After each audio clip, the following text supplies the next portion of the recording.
So this has to be the week for Sam Horn, right? And if not, then, well, maybe the bowl game, I guess. But also, do we have to ruin Senior Day? Some tradition should just stay the same. So let's talk about that and more right now on Locked On Mizzou. You are Locked On Mizzou, your daily podcast on the Missouri Tigers. Part of the Locked On Podcast Network, your team every day.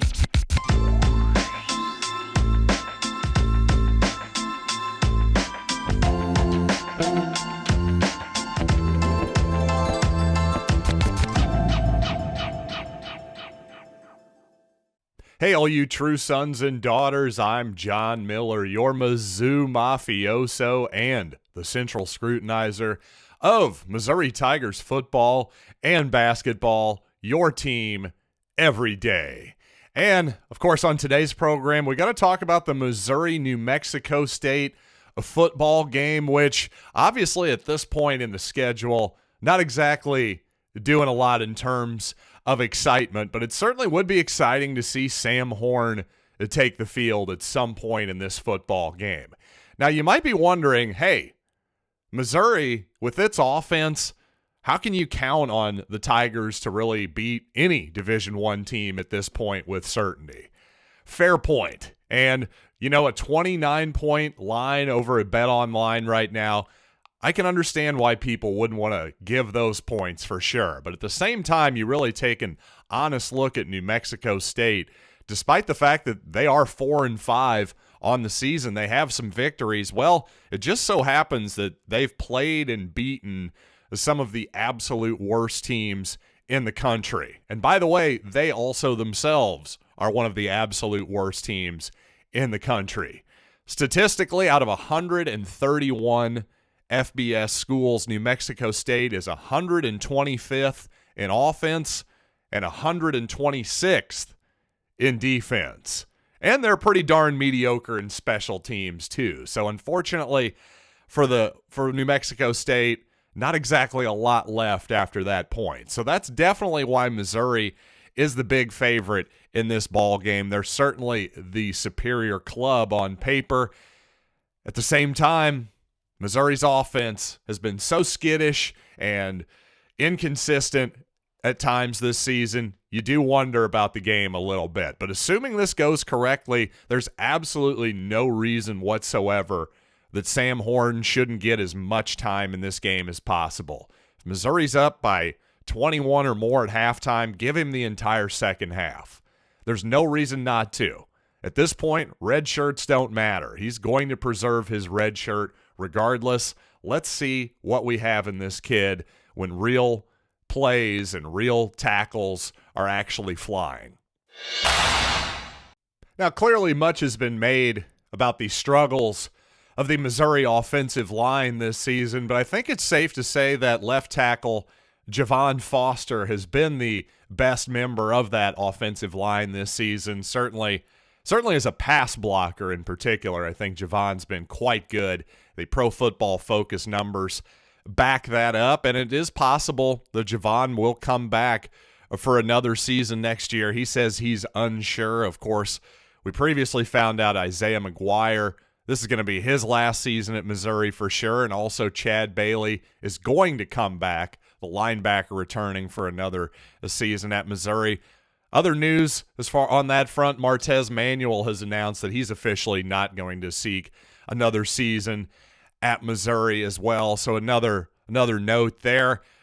The good news is I think Dalen Carnell at that star position has really moved forward this year, and I certainly feel comfortable with him taking the lion's share of the snaps, being the starter at that position next year. I think it fits his skill set quite perfectly.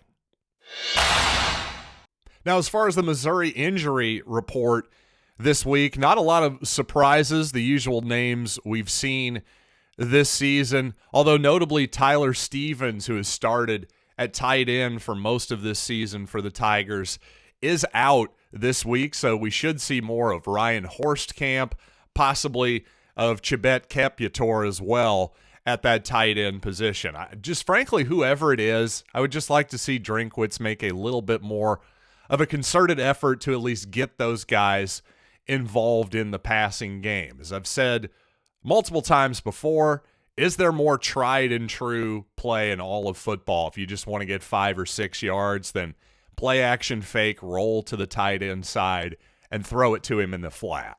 That play is going to work as long as that's not the foremost play of your entire offense. You just bust that one out occasionally. There's few plays that are more successful than that if you just need to get a few yards. At the very least, I just think defensively, you have to at least make them think you're going to throw it to the tight end, because otherwise, suddenly the play action type game, well, that gets a lot less effective when you don't have to worry about the tight ends patrolling the middle of the field for the second level of the defense. Now, if the Tigers are able to get Sam Horn on the field at quarterback for significant snaps this weekend, well, that means all systems go in the game more likely than not. And that should also maybe give Drinkwitz some idea how hard he needs to hit the transfer portal this offseason, specifically at the quarterback position. But one thing at least Drinkwitz is convinced of already, according to him on Tiger Talk with Mike Kelly, he said, quote, about other teams contacting the current players on the Missouri roster, he says, quote, absolutely they have. Anybody that says otherwise has been living in a fantasy world. So at least he didn't go full Lane Kiffin there and start calling out other SEC coaches by name. But that is a bit of an accusation there for sure. Certainly, unless somebody enters their name into the transfer portal officially, well, you're not supposed to be contacting current players, especially about their status in terms of transferring to another university. But again, in reality, is that happening, especially through back channels in this world of name, image, and likeness? Yeah, like Drinkwitz says, anybody who thinks otherwise is certainly living in an alternate universe. And coming up, it seems like some traditions at Missouri are sort of going by the wayside as we go along here in recent years. But I tell you, I think changing up Senior Day a little bit too much is a bridge too far for me. So I want to talk about that. But first, today's episode is brought to you by Nugenix. And speaking of seniors, oh no, am I 10, 15 years away from being considered a senior citizen? When is the cutoff there? But you know what? At 39, I still feel pretty darn good.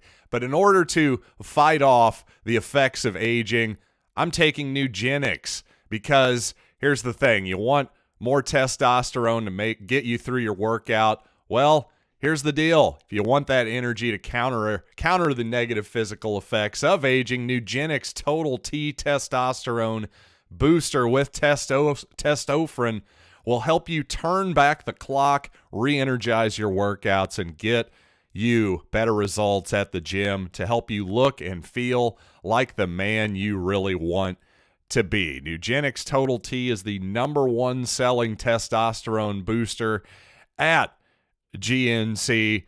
So now get a complimentary bottle of Nugenix Total T when you text college to 231-231. Text now and get a bottle of Nugenix Thermo, their most powerful fat incinerator ever, with key ingredients to help you get back into shape fast, absolutely free. Again, text college 231-231. Text college 231-231. Disclaimer: texting enrolls you into recurring automatic text messages. Consent not required to purchase. Message and data rates may apply. Thanks for making Locked On Mizzou your first listen today. For your second listen, check out Lost, Locked On Sports Today. From the games that matter to the biggest stories, go beyond the scoreboard and find insight that only our experts at Locked On can provide. That's Locked On Sports Today, available on this app, YouTube, or wherever you get a finer podcasts. And I tell you, until recently, something I hadn't noticed or really thought about a lot this season, I definitely had noticed a lot more music at Faurot Field the last couple years as opposed to the marching band. That's certainly a little bit different, but hey, My thing is, if the students like it, this experience is mostly for the students, right? I think as alums, we got to remind ourselves of that on occasion. But at the same time, I started thinking, we just don't get as many traditional M-I-Z-Z-O-U chants. The one side of the stadium goes M-I-Z, the other side goes Z-O-U. I just haven't noticed that as much, for one thing. And also, by the way, while I'm on this topic, another new trend, a lot of NBA teams do this, Missouri hopping onto the trend as well, of having a host, if you will, a person who's sort of, the cheerleader with a microphone who's not really a cheerleader. That person is fine. What I don't need that person to do is to lead me in the M-I-Z-Z-O-U chant at the beginning of the game. The cheerleaders themselves do that just fine. They've done it for decades, and for whatever reason, it makes it awkward, and you're kind of ruining the M-I-Z-Z-O-U chant.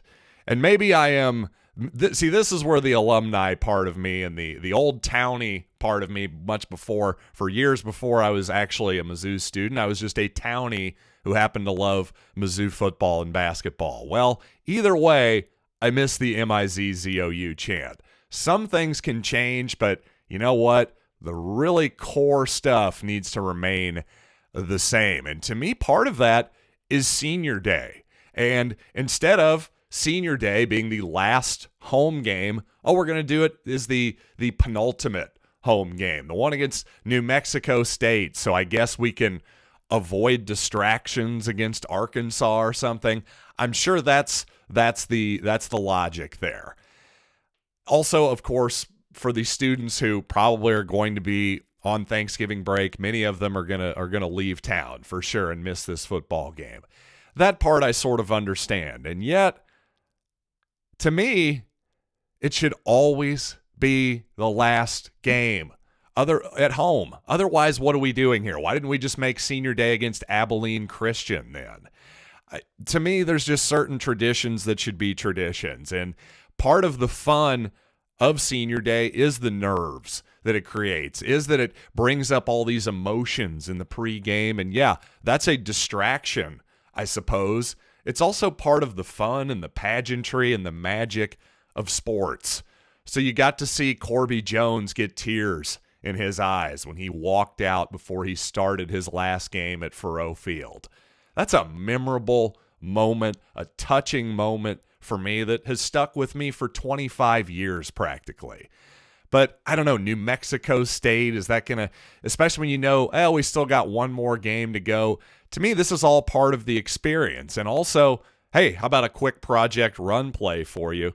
Missouri wearing an extremely non-traditional uniform for senior day. And to me, again, this is about tradition, not only about stuff that happened in the past, but this is also about looking forward in the future as well. I'm not just clinging to the past. I'm actually looking 20, 25 years down the road here when these guys are looking back at their senior day and having memories.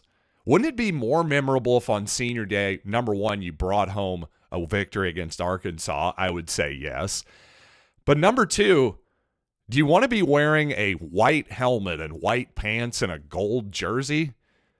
Because while certainly the Missouri jerseys have subtly changed over the years, there's a certain template there of gold pants, black shirts, black helmets that has remained for decades. And it connects all of these players, regardless of which decade they're from. Well, on senior day, when they walked out of the tunnel, hopefully with their parents, their loved ones, that sort of thing, they were all wearing black and gold.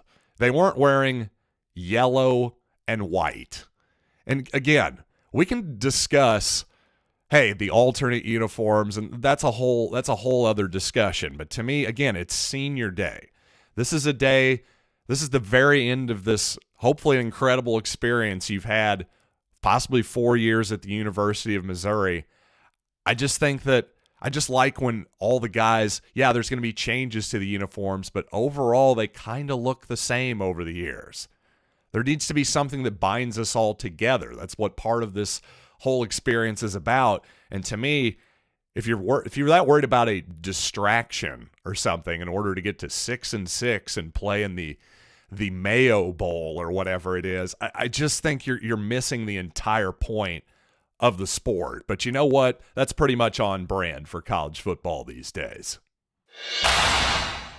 And coming up, let's talk a little Missouri basketball.